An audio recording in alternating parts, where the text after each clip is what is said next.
일상의 영성이라는 주제로 세 번째 제가 설교합니다. 올해 수련의 주제가 이렇습니다. 한번 읽어봅시다. 일상의 영성, 작은 습관이 만드는 큰 기적. 이걸 일상의 영성이라는 주제 시리즈로 세 번째 설교인데, 첫 번째 설교에선 기적에 대해 설교했습니다. 믿음으로 우리가 경험하는 기적. 저 끝에 기적은 설교했어요. 그 다음에 지난주에 먹든지 마시든지 무엇을 행하든지 무슨 일을 하든지 하나님의 영광을 향하여 해서 일상, 먹고 마시고 우리 살아가는 속에 경험하는 영성에 대해서 일상을 설교했어요. 그 다음에 이 작은 습관은 수련회의 강사님이 설교를 특강을 조기 맞춰서 할 것 같아요. 저랑 몇 차례 의논을 했는데 저기 가 있을 것 같아요. 그래서 다 설교를 했는데 하나 빠진 게 있어요. 그게 뭐냐면 영성에 대한 얘기예요. 오늘은 영성에 대한 이야기를 드려보려고 합니다.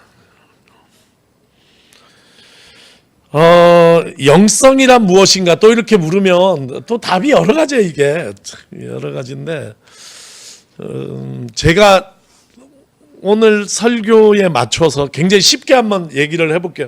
제 생각엔 이게 쉬우면서도 제일 유익한 방식이 아닐까 이렇게 생각이 됩니다. 어떻게 설명할 수 있냐 하면 저는 이렇게 얘기하겠어요.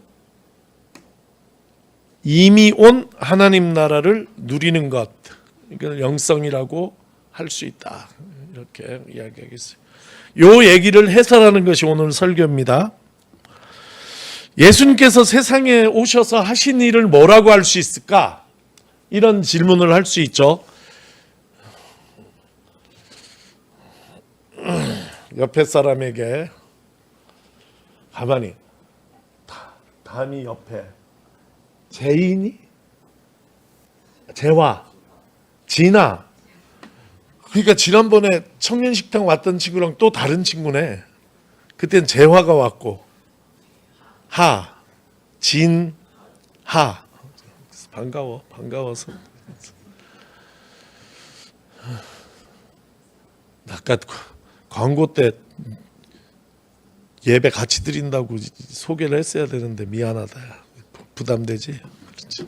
빨리 시선을 옮기고.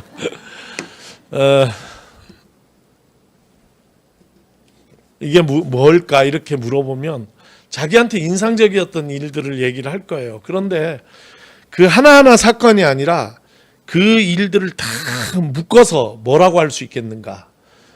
예수님께서 뭐 병을 고쳤다, 가르치셨다, 뭐 이게 아니라 그런 하나하나의 액션들을 예수님의 활동, 사역을 다 묶어서 한마디로 뭐라고 할 수 있는가? 그건 하나님 나라라고. 그죠? 하나님 나라를 소개하고 선포하고 하나님 나라를 확장했다. 예수는 오셔서 하나님 나라를 선포했다. 이렇게 얘기할 수 있어요. 그래서 예수의 복음은 하나님 나라 복음이다. 이렇게 얘기하는데 다 동의하실 거라고 봐요. 그러니까 예수님에게 하나님 나라 굉장히 중요한데 오늘 제가 얘기 드리고자 하는 거는 하나님 나라에 대한 예수님의 가르침이 굉장히 독특했다는 거예요. 굉장히 독특했다. 굉장히 독특했다는 건 뭐냐면 예수님 앞에 살았던 사람 중에 누구도 그런 얘기를 안 한 얘기를 예수님이 처음으로 하신 얘기들이 있다는 거예요. 오늘 그 얘기를 할 거예요. 오늘 본문의 말씀이 대표적인 말씀이에요. 오늘 본문의 핵심적인 구절은 이렇습니다. 읽습니다. 하나님 나라는 너희 가운데 있다. 여기 가운데 있다. 이렇게 이제 예수님 얘기하셨단 말이에요. 그러니까 하나님 나라가 어디 있어요? 우리 가운데가 어디예요? 여기 딱 권장희 집사님이 가운데 같은데? 만약에 이제 이 문장을 해석하는, 번역하는 방법이 두 가지가 있는데, 하나는 저 지금 권장희 집사님 자리에 예수님이 서 계셔. 그리고는 사람들한테 얘기하는 거야. 하나님 나라는 지금 너희 가운데 있다. 그러면 누굴 얘기하는 거예요? 예수님 자기를 얘기한 거다. 그래서 하나님 나라는 예수님이다. 이렇게 해석하는 게 한 흐름이 있어요. 그 다음에 또 하나 흐름은 뭐냐면 너희 가운데라는 이 언어를 관계로 봐요. 관계. 그래서 사랑하는 관계, 좋아하는 관계, 아름다운 관계, 그 관계 안에, 즉 공동체 안에 하나님 나라가 있다, 이렇게 해석하는 흐름이 있어요. 그런데 이 흐름은, 이 해석은 잘못된 해석이에요. 번역은. 왜 그러냐면 이 전치사 때문에 그래요. 안에, 너희 가운데에 쓴 전치사가 n이 아니라 엔토스예요. n이 있고 엔토스가 있어요. 요새 전치사 얘기 많이 하는데 이 전치사가 엄청 중요해요. n이라는 전치사는 뭐냐면 너희 안에, 너희 가운데 다 쓸 수도 있어요.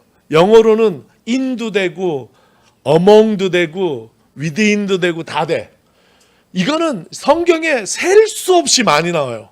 정말 어마어마하게 많이 나와. 이게 뭐 분석하는 게 불가능해요. 그냥 평범하게 쓰는 게 n이에요. 영어로는 in이야, in. 제일 영어 문장에 in이 얼마나 많이 나오겠어요. 그런데 여기는 n을 쓴 게 아니라 엔토스를 썼어요.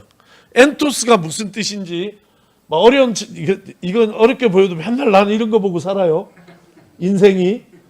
근데 이게 specific area, inside something이에요.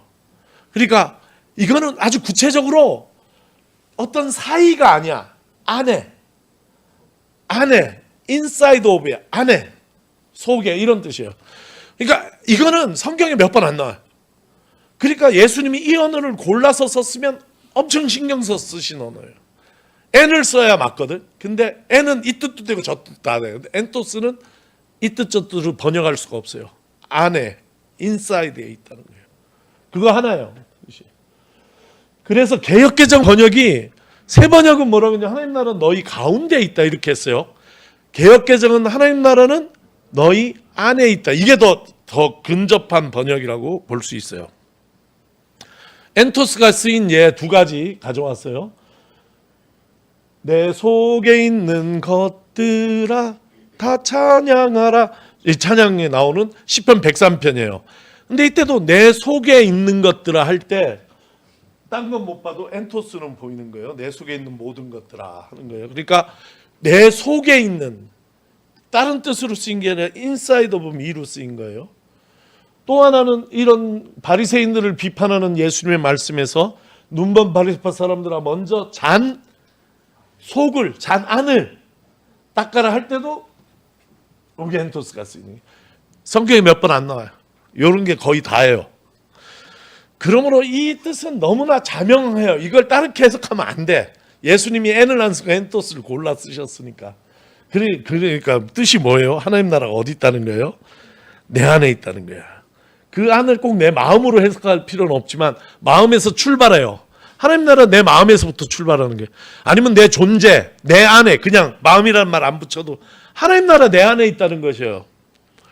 그래서 해 바실레야 투 떼우, 하나님 나라는 엔토스 휘민, 너희 안에 있다. 이거를 하나님 나라는, 내가 저한테 성경 번역을 맡겼으면 하나님 나라는 너희 한 사람 한 사람 안에 있다, 이렇게 나는 해석하겠어요. 하나님 나라는 너희가 모여있는 그 가운데 있다가 아니라 하나님 나라는 너희 한 사람 한 사람 안에 있다, 이렇게 해석하는 것이, 번역하는 게 맞다고 저는 이해를 하고 있습니다. 여기에 예수님이 가르친 하나님 나라의 특징이 있어요. 장소와 시간과 장소의 두 가지 특징이, 시간과 장소. 하나님 나라는 너희 안에 있다 하셨어요. 있다, 현재야. 있을 것이다가 아니에요. 이게 이 현재성, 하나님 나라는 지금 있다. 이 현재성이 예수님 가르침의 특징이에요.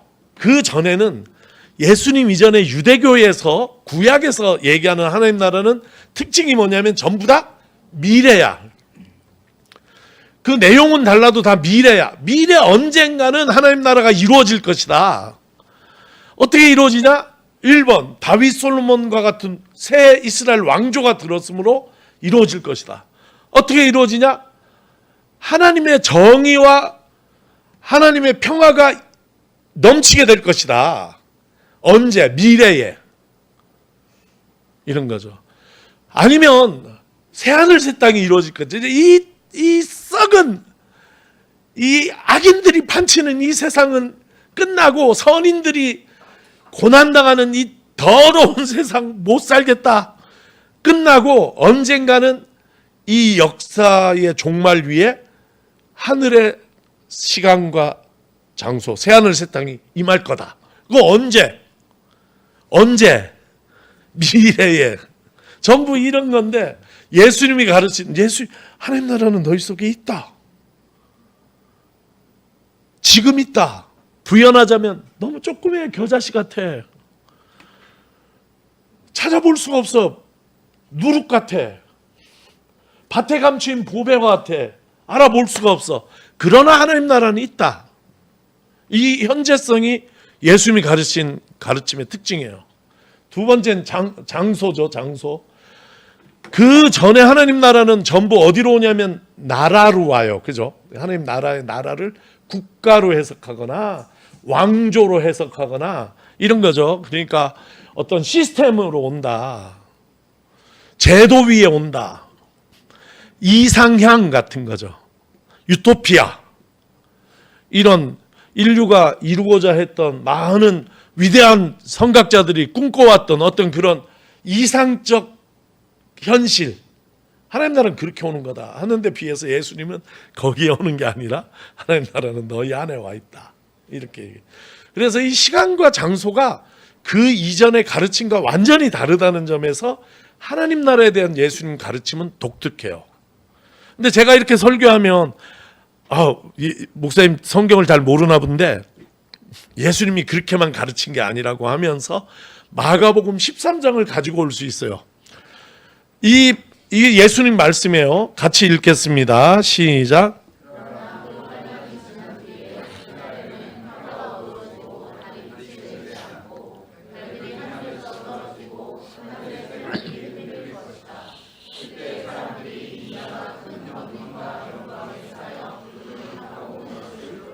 예, 이런 말씀이 예수님이 하신 얘기예요. 그때가 되면, 그날이 오면, 같은 말이지. 그날이 오면 언젠가 우리가 알 수 없는 그 미래에 인자가 큰 권능과 영광 중에 구름 타고 올 때가 있을 거다. 찬양도 있지 않나? 구름 타시고 나팔 불 때에 그런 찬양도 있고. 이 다니엘서에 나오는 얘기, 다니엘서 7장에 나오는 얘기, 이어지는 하나의 이제 하나님 나라 사상이거든요. 이거 아까 얘기한 이 역사의 종말을 이야기하는 하나님 나라에서 미래적인 거예요. 그러니까 이 지적이 가능하죠. 아니 성경 속에 예수님이 하나님 나라 와 있다는 얘기만 있는 게 아니라 하나님 나라가 미래에 이렇게 올 것이라는 얘기도 있지 않냐. 이게 성경을 아직 모르면 고민이 안 되는데 성경을 조금 알면 이게 이제 고민이 되는 거야. 왜 마가복음 13장에서는 예수님이 이런 말씀을 하셨는데 누가복음 17장 가면 이 얘기를 누가 하냐면 바리새인들이 하는 거예요.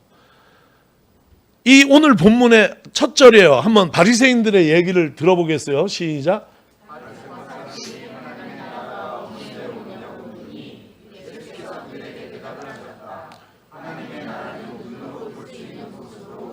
이게 부딪히는 얘기야. 왜? 예수님께서 여기서 뭐라냐면 그때에 그날이 오면 사람들이 볼 것이다 이렇게 했잖아요.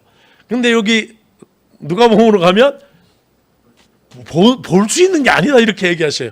그러니까 한 입 갖고 두 말을 하신 게 예수님이. 이게 이제 고민인 거예요. 왜? 하나님 나라 어떻게 생각해야 되지?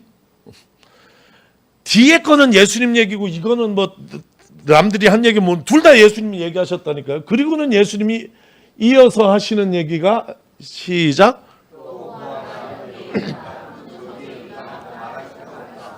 보아라 하나님 나라는 너희가 이렇게 이어지는 거거든요. 그러니까 여기서 바리새인들이 물었을 때 하나님 나라가 어떻게 오느냐, 언제 오느냐 이렇게 물었을 때 바리새인들 가슴 안에 있는 하나님 나라는 마가복음 13장에서 예수님이 얘기하신 이 하나님 나라하고 같은 생각을 갖고 있는 거예요. 유대인과 그러니까 바리새인과 예수님이 같은 하나님 나라에 대한 기대 속에서 얘기를 한 거예요. 그런데 갑자기 누가복음 17장에 오면 예수님이 하나님 나라는 그렇게 오는 게 아니다. 하나님 나라는 와 있다. 너희 속에. 이렇게 얘기하신 거거든. 이 문제를 해결하는 게 이 고민이 하나도 안 되는 분이 있다는 걸 알아. 그런데 또 성경을 조금 알면 이런 게 고민이 돼. 왜 한 입으로 두 말을 하셨는가 예수님은. 왜 성경은 이렇게 부딪히는가. 이거는 미래적인 하나님 나라야. 이건 현재적 하나님 나라예요. 그죠? 이거를 예수님 가르치신 요 얘기를 지금 여기에 하나님 나라라고 얘기를 이름 붙여봐요. 이건 지금 여기에 하나님 나라인데 이거는 아니야. 그때에 그날이 오면 이렇게 얘기하시니까 야, 이 두 개를 어떻게 해결하는가?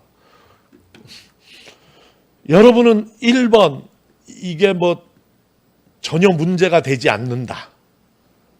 나는 뭐 성경이 뭐 이랬다 저랬다 하는 것에 대해서 뭐라거나 말거나. 2번 이거 문제인데? 그러면 여러분의 솔루션은 뭐예요? 이 문제에 대한?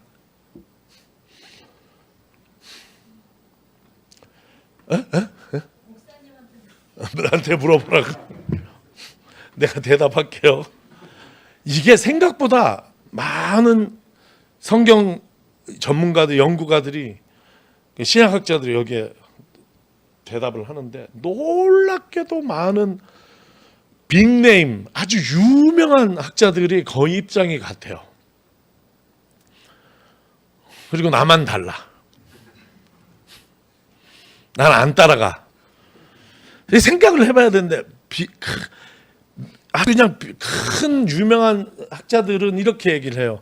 예수님을 이해하려면 1세기 팔레스타인 유대 사회를 이해해야 된다. 그리고는 막 거기에 대해서 연구를 막 해서 내놓은 게 1세기 팔레스타인 유대인들은 종말론, 하나님 나라에 대한 기대로 가득 차 있었다. 막 건드리기만 하면 터질 것 같은 하나님 나라에 대한 열망으로 가득 차 있었다. 그 하나님 나라에 대한 열망이 뭐냐면 그날이 오면 인자가 구름 타고 오실 것이다. 오셔서 저 로마 이 제국주의자들을 다 몰아내시고 저 한 줌 안 되는 성전의 종교 지도자들을 다 물리치시고 이런 거지. 이제 이런 지금은 이길 수가 없어. 너무 연약해. 그러니까 하나님께서 언젠가는 도와주실 것이다. 어제 성경 공부하는데 하나님 뜻에 맞게 사는 게 제일 행복한 삶이라고 그렇게 얘기했는데 행복하니까 그렇게 살아야 된다. 우리가 그렇게 안 살면 지옥 갈 것 같아서 쫄아서 그렇게 진짜로는 죄 짓고 살고 싶은데 쫄아가지고 할 수 없이 선하게 사는 게 아니라 하나님 뜻에 맞게 사는 게 제일 행복한 삶이라는 거 알아야 되겠다는데 그 중에 공부하는 분 중에 한 명의 입술이 이만큼 나왔어요. 박소연 집사님인 것 같아요. 절대 나는 그걸 믿기가 어렵다. 죄 짓고 행복하게 사는 사람들이 너무 많다. 죄 짓고 그냥 불행하고 죄 짓고 양심의 가책을 느끼고 이게 아니라 죄 짓고도 죽는 날까지 행복에 겨워 사는 사람들을 너무 많이 봤고 하나님의 뜻을 믿으면서도 고생하는 사람들도 너무 많이 봤다. 이렇게 전도서 저자 같은 얘기를 하시더라고요.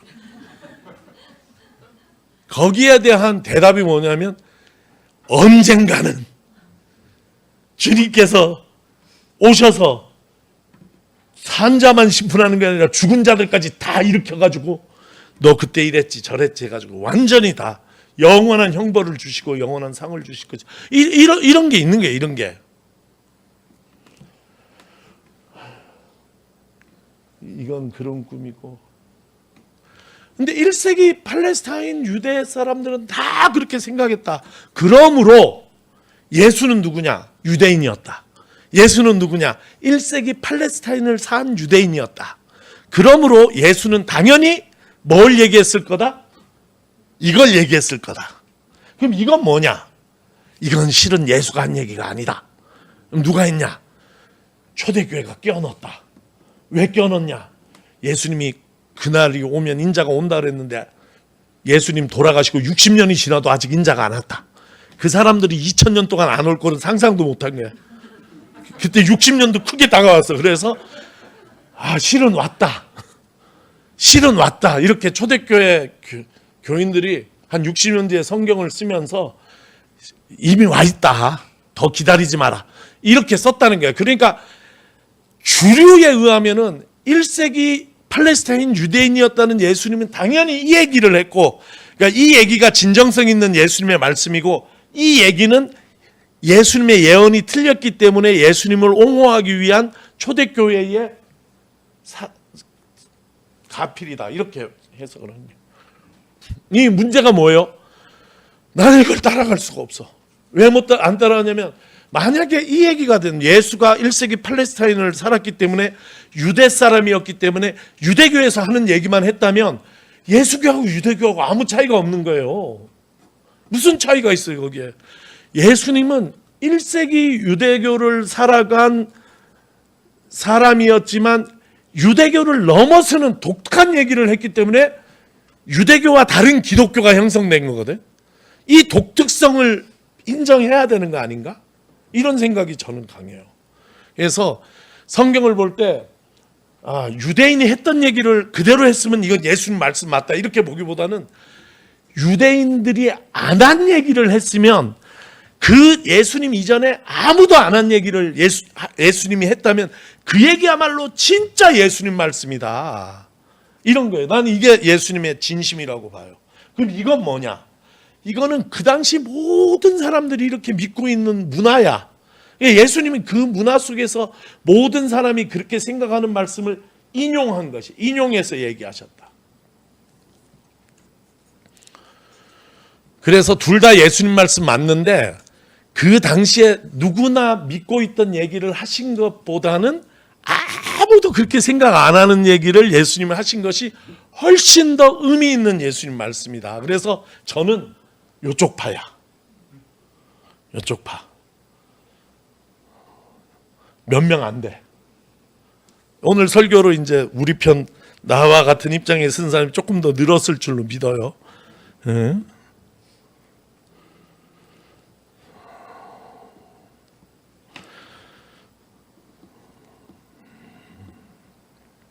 거의 끝났는데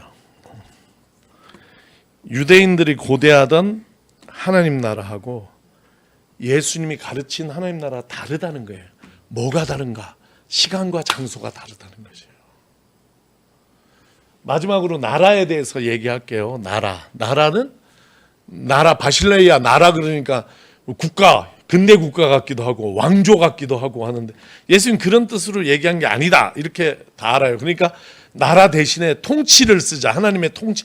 근데 통치도 엄청 크고 되게 거창하게 들리는 거예요. 그러니까 이거는 하나님의 나라는 하나님의 통치가 맞는데 그걸 완화해서 우리 개인의 차원으로 얘기를 하면 하나님의 뜻이 이루어진 상태를 얘기를 하는 거예요. 하나님 나라 영원한 게 영원히 나에게 하나님 나라가 영원히 있기보다는 내가 하나님의 뜻을 이루는 그 시간 공간 속에서 하나님 나라가 내게 임한 거예요. 나 한 번 임했다고 계속 있는 게 아니야. 하나님 나라. 그러니까 우리가 계속 하나님 나라 내 삶에 이루어지게 추구해 나가야지 되는 것이죠. 무슨 국가 체제나 시스템으로 보호받을 수 있는 게 그렇게 되는 게 하나님 나라가 아니라고. 나라가 아니에요. 하나님 나라는 상태, 하나님의 뜻이 이루어진 상태. 이걸 하나님 나라다 이렇게 얘기할 수 있는 거죠. 그렇게 본다면 오늘 누가복음 17장 말씀이 하나님 나라 너희 안에 있다 이 말씀이 이해가 됐으리라고 봐요. 근데 이 말씀은 성경 해석은 끝이고 이 말씀이 굉장히 중요한 말씀이에요. 여기서 우리 신앙에 굉장히 근원적인 질문이 나오는 것이에요. 그게 뭐냐? 하나님 나라가 내 안에 있다면, 이미 지금 여기에 있다면 나는 그 하나님 나라를 어떻게 경험할 것인가? 그리고 그 하나님 나라를 내가 어떻게 누리며 살 것인가 하는 것이 신앙의 큰 질문으로 다가오는 것이에요. 저는 이게 영성이라고 봐요. 그것에 대해서 묻는 것, 그리고 거기에 대해서 대답하는 이 과정이 영성이고, 그 중에 나는 이렇게 함으로써 내 안에 있는 하나님 나라를 경험하고 내가 그 하나님 나라를 분명하게 누릴 수 있다 하는 무엇인가 있다면 그걸 반복해서 하는 걸 영성 훈련이라고 이야기할 수 있어요. 꼭 그것만이 답이 아니라 영성에 대한 많은 정의 중에 내가 내린 정의는 그렇다는 얘기예요. 일상의 영성, 이번 수련의 주제인데, 일상의 영성에 붙여 말하자면 우리가 특별한 경험이 아니라도 우리 일상 살아가는, 먹고 마시고 일을 행하는 그 중에 어떻게 내 안에 와 있는 하나님 나라를 내가 경험하고 누릴 수 있을까를 묻는 수련회인 거예요, 이번 수련회가. 그리고 그 답을 같이 찾아갈 거예요. 그걸 내가 제 얘기도 지금 할 건데 나보다 훌륭한 사람이 있어서 내가 강사를 초대했어요. 이 질문에 대한 대답을 우리가 찾는데 도움을 주실 분이 민도누 목사예요. 근데 이 민도누 목사는 놀랍게도 제가 부목사 시절에 원주 영광교회 고등부 회장이었어요. 그래서 나는 이 친구가 영원히 고등학생으로 보이는데 벌써 40대 중반에 여탄 담임 목사가 됐는데, 그뿐만이 아니라 이 삶의 예술학교라는, 이 삶의 예술학교 인터넷 찾아보면 금방 나오는 데인데, 기독교 베이스면서도 기독교의 바운더리를 넘어서 내 안에 있는 하나님 나라, 지금 여기 하나님 나라를 누리는 연습을 하는 그런, 제 볼 때는 영성학교예요. 삶의 영성학교예요. 이 삶을 예술로 살자, 삶을 예술로 살자 하는 그런 뜻의 여기인데, 여기에 오래 인발부가 돼가지고 지금은 강사예요. 같이 가르치는 일을 하는 민도누 목사가 이 일을 하기 때문에 제가 강사로 초대를 했고, 또 2월에 있었던 우리 교역자 수련회를 이 교회에 가서 2시간 정도 얘기를 듣고, 할 얘기가 많이 있는 목사님이구나 하는 걸 확인하고 이제 강사로 모신 거예요. 그러니까 우리 수련회 때 여기에 대한 대답을 우리가 같이 찾을 거예요. 일상을 살면서 어떻게 내 안에 임한 하나님 나라를 누리면서 살 수 있나, 경험할 수 있나, 이게 지금부터 수련회까지 우리 같이 고민해야 되는 주제예요. 이게 어떻게 경험하고 계세요? 하나님 나라는 죽어서 가는 나라라고 생각했을 때 문제가 아무것도 없어. 죽으면 되잖아. 그러면 알게 되겠지. 근데 거기서 끝나는 게 아니라 또 하나님 나라는 미래 어느 때에 구름 타고 임하시는 인자가 가지고 올 새하늘 새 땅이다. 이래도 문제가 없어. 근데 하나님 나라가 지금 내 안에 있다고 얘기를 하시면 문제가 되는 거지. 나는 있는지도 몰랐는데. 처음 듣는 얘기인데. 근데 오늘 제가 얘기했듯이 이게 예수님 가르침의, 하나님 나라 가르침의 핵심이라면, 지금 여기가 하나님 나라 가르침의 핵심이라면 우리 진지하게 물어봐야 되는 거예요. 어떻게 하나님 나라를, 이 구원의 현실을 우리가 살아가는 우리 삶 속에서 우린 경험하고 살 수 있겠는가? 이런 걸 물어야지 된다는 거예요. 그 물음에 대한 대답을 여러분이 가져오시기를 바라고, 민도누 목사님이 잘 안내해 주기를 바라겠지만, 나는 또 목사로서 내 얘기를 하나 할게요. 2가지가 필요해요. 하나는 하나님 경험이 필요해요. 2번째는 그 하나님이 내게 원하시는 것에 대한 이해가 필요해요. 이 2개. 하나님 없이 하나님 나라가 있을 수 없어요. 그럼 먼저 하나님 경험을 해야 돼요. 그 경험에 대한 이야기를 제가 할게요. 요즘에 제가 가는, 기도하는 곳이에요. 여기가. 이거는 우연히 찾았는데, 저는 요새는 한 5시 얼마 하면 일어나서 성경을 읽고 기도를 해요. 그래서 내가 성경을 늦게 올려줄 때는 목사님이 늦잠 잤나 보다 이렇게 생각하기 쉬운데, 제발 늦잠을 좀 잡았으면 좋겠어. 잘 안 돼. 그러면 왜 성경을 늦게 올리냐면 까먹어서 그래. 그러니까 까먹을까 봐 겁나니까 막 새벽 5시 반에도 올리고 막 그러다가 아유 뭐 하는 짓이냐 다 주무시는데 이렇게 해서 왔다 갔다 한단 말이에요. 근데 그렇게 하고 한 6시 반 정도에 자전거를 타고 나가. 그러면은 쉬 돌고 운동을 하고 여기 딱 가는 게 8시 반쯤 돼요. 아침. 다리 미쳐 특별한 데가 아니에요. 근데 이곳이 왜 나한테 특별한 데가 됐냐면 여기 지날 때마다 어느 아주머니 한 분이 기도를 간절하게 하셔요. 여기 앉아가지고. 다리 밑에 앉아가지고. 그래서 그 모습을 보니까 옛날 우리 엄마 보는 것 같은 거예요. 기도를 그냥 가만히 하는 게 아니라 몸을 흔들어서 하면서 이렇게 했는데 막 물어보고 싶어. 어느 교회 교인인지. 근데 엄마 생각도 나고 야 저렇게 기도했었는데 그러니까 그러고 나니 아 이곳이 저분의 기도로 인해서 이분이 이 장소가 거룩하게 느껴지는 거예요. 그래서 이제 그분이 없을 때 나도 딱 앉아가지고 또 기도를 해봤어. 그랬더니 이 장소의 특징이 뭐냐면 다리 밑인데 바람이 엄청 불어. 바람골이야. 아무 데도 바람이 안 부는데 여기만 시원한 바람이 불어와요. 그래서 내가 딱 이렇게 정의를 한 거예요. 하나님은 이 바람 속에 계시다. 아니면 성경에만 특별히 나온 데가 없어요. 이렇게 뭐 하나님이 특별히 바람 속에. 그러나 하나님은 영이시고 영은 바람이잖아요. 그러니까 하나님은 이게 틀린 말이에요. 하나님은 어디나 계셔. 근데 어디나 계시다 그러면 아무 데도 안 계신 것과 똑같아요. 그러니까 내가 정의하는 거야. 좋아, 나는 하나님은 바람 속에 계신 하나님이야. 나는 바람이 불 때마다 그 안에서 하나님을 만날 거야. 이렇게 생각하는 거예요. 한번 정의를 해봐. 와, 그때 너무 좋아. 바람은 여기저기 막 불어. 그래서 이제 생각하는 게 에어컨 바람에는 안 계시다. 자연풍에만 계시다. 그러니까 자기가 정하기 나름이야. 그래서 여기 가면 바람이 쫙 불어오는데 야, 하나님이 여기 계시구나. 내가 여기서 하나님을 만난다.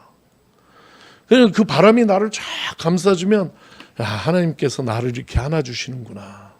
나를 감싸주신다. 이게 너무 선명하게 그런 마음이 들어요. 그리고 나면 하나님 원하시는 게 무엇인가? 살아있음에 감사하라. 기뻐하라. 이런 것들이 막 내 마음에 우러나.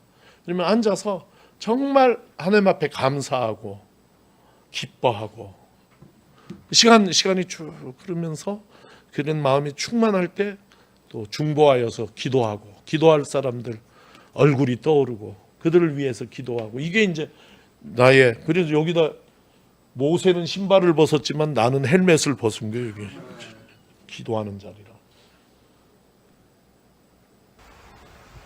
물소리도 좋고 바람도 좋고 그래요. 그냥 다리 밑이야.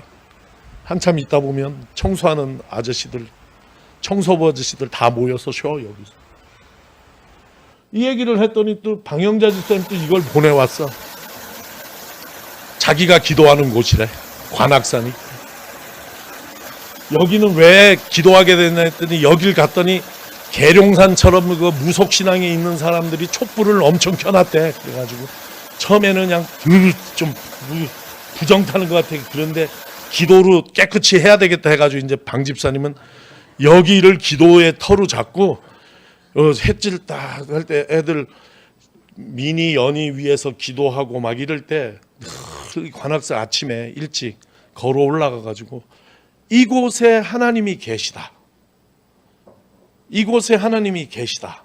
내가 하나님이 이곳에 계시다고 선언하면 만유에 계신 하나님이시지만 특별히 그곳에서 그 하나님 나를 만나 주시는 거예요. 그래서 그 지금 목이 아파가지고 교사도 못하는데 내 설교하는데 완전 동의합니다 막 소리 질렀잖아요. 일부 예배 때. 하나만 더 얘기해. 책 잘못 갖고 왔어. 이게 윤복희 저런 책 나 있는 그대로 없는 저런 책 쓴지도 모르고 윤복희 책이라 빨리 갖고 왔더니 딴 책이요. 저 책이 아니라 윤복희의 딴따라라는 책이 있어요. 딴따라. 지금은 교보에도 못 찾아. 나는 읽었어. 딴 얘기가 기억나는 게 하나 기억나요. 윤복희 씨는 평생 자기가 죽으면 들어갈 만한 관 크기의 흰색 헝겊을 가지고 다녔다는 거예요. 어디 가든지 잘 때 늘 그 헝겊을 펴고 그 헝겊 위에서 관 속에 있는 자신을 묵상하면서 그곳에서 기도했다는 거예요. 이 양반에게는 그 흰색 천 조각이 하나님이 계신 곳이에요. 그곳에서 하나님을 만나면서 하나님의 뜻을 이루는 삶을 살아야 되겠다고 그곳에서 기도한 거죠. 나는 이런 아주 작은, 어떻게 보면 되게 어떻게 들을지 모르겠어요. 유치하게 들릴지 모르겠는데, 그러나 신학적으로 만유에 계신 하나님, 우주에 충만한 하나님, 언제 어떻게 만나 그분을. 그러니까 여러분도 하나님의 뜻을 이루기 위해서는 하나님과 동행하고 하나님 만나야 되잖아요. 어디 하나 정해 보셔요. 그래서 그곳을 선언하는 것이, 이곳은 내가 주님을 만나는 자리입니다. 베델입니다. 선언하고 그곳에서 하나님의 마음을 쏟으면서 충만하게 하나님께서 여기 계시다는 것을 느끼면서 주님이 내게 원하시는 것이 무엇인가 물으며 주님의 뜻을 이루어갈 때 그 시간과 공간 위에 하나님 나라가 이루어졌다 하는 것이에요. 이렇게 한번 연습해보자, 훈련해보자. 이걸 영성훈련의 출발이라고 할 수 있지 않을까? 더 나은 대답은 수련회 가서 민도누 목사님한테 기대하면서, 오늘은 제 경험과 앞에 성경 해석을 합쳐서 수련회 갈 때까지 여러분 이 고민, 나는 일상 속에서 지금 여기 임한 하나님 나라를 어떻게 경험하고 누리며 살 것인가. 그 공간, 그 시간이 내 삶의 중심이 되는 것이에요. 그곳에 내 삶을 딱 잡아주는 중심이 되어서 나는 일상을 살아가지만 사실은 이곳, 이 하나님 나라, 이것에서 크게 멀지 않은 삶을 내가 살게 되는 거죠. 삶의 중심을 이렇게 세우고 경험하는 저와 여러분이 되기를 빕니다.